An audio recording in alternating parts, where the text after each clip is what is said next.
My son specifically had some support needs that he needed, so he decided to move down here where he could receive that support like much sooner. Crystal Wilson and her 3 children moved to Surrey from Kitimat 8 years ago.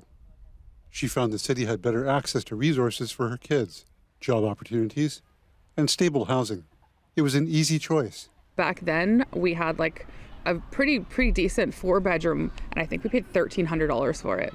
So it was definitely at the most affordable time. Like now, it's much higher than that, and we're in a place where we've lived for probably 3 years, and I can't even think of moving. Surrey is now home, she says, despite rising rents.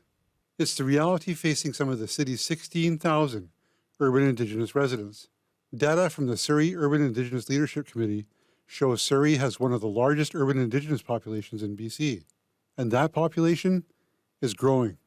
But it's not without challenges. Previously, we saw a lot of people coming to Surrey for affordability. That's not the case anymore. The housing is a crisis now in Surrey, but affordability was there, job opportunities were there, childcare was there.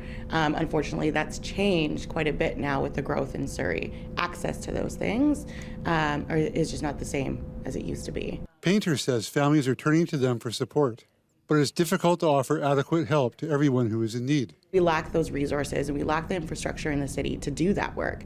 We are seeing still a lot of homelessness, and that looks like families, right? Families with children sleeping in cars. Surrey's 2022 Housing Needs Report showed that Surrey's Indigenous population is comparable to Vancouver's, but Surrey has 270 Indigenous non-market housing units, compared to Vancouver's more than 1,400.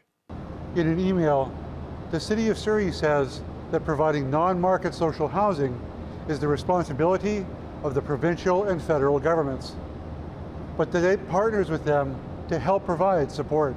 As for Wilson, she's hoping all levels of government will come together to make living in Surrey more accessible and affordable for everyone. Wawmeesh Hamilton, CBC News, Surrey.